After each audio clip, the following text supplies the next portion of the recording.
A part that we designed, I don't know, a couple years ago maybe, on all of our Gen 3 Coyotes. This is one we use. Hey guys, this is Jason, this is Brett. We are with Fender Garage, and Brett is assisting me today.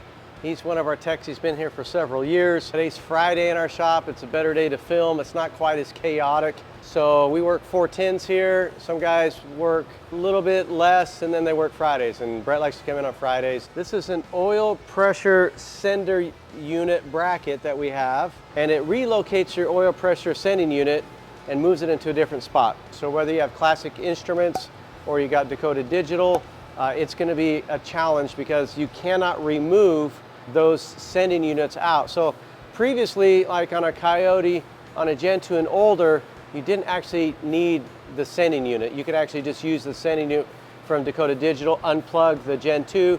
The Ford Racing control pack didn't really care if they saw it, and it was just a dummy light anyways. You just unhook that, put your Dakota Digital sending unit in it, and then to your gauges, and that's how you'd monitor oil pressure. Well, with the Gen 3s, everything changed, and so you have to have that. Brett, why don't you kind of give a little brief explanation on why that on a Godzilla and a Coyote, why you have to have Ford's sending unit in there. What's it doing? The PCM is looking for that information for timing purposes.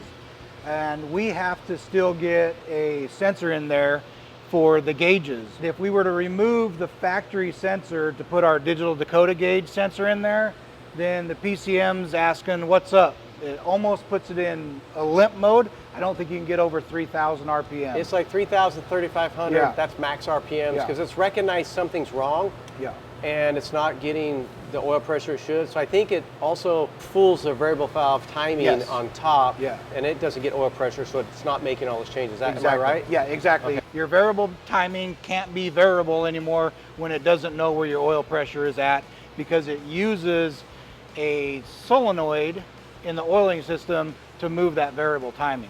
So what we've done is we created a block here. Now, it's all metric, and when you're trying to do this, it's very tight. Just putting a big giant block in there and putting all your things in there actually proved to be really difficult. Not as much on the Godzilla. As you can see, there's a ton of room right here. We could have done this a couple different ways.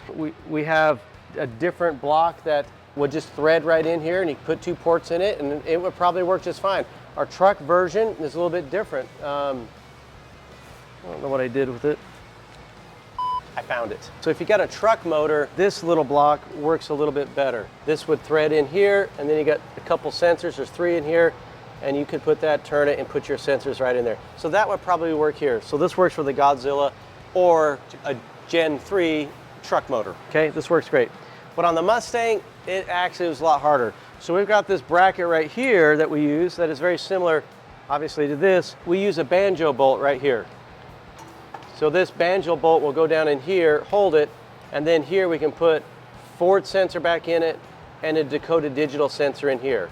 And then you have that wire to your gauges. So on a Mustang, it's gonna be on the driver's side, super low by the oil filter, and there's so much going on right there, it's super tight. There's another sensor there, and so it makes it difficult. So we kind of had to move things out of the way. So this works really well. It's a part that we designed, I don't know, a couple years ago maybe, on all of our Gen 3 Coyotes. This is one we use. And all the truck versions, we have that other style. The truck version or the car will work on the Godzilla. So very useful thing. If you got a Gen 2 motor, I just want to clarify, Gen 1, Gen 2, you actually don't even need the Ford sending unit. You just unhook that, put in your Dakota Digital, and you're good to go. Hopefully that helps you. If you're doing any kind of a Gen 3 swap out there, you will eventually need something like this. I know there's a couple other variations out there that are being sold, so I don't really care where you get it. You're gonna need it, but we've tried to make it simple. Go to the website and you'll find it. So hopefully that helps, and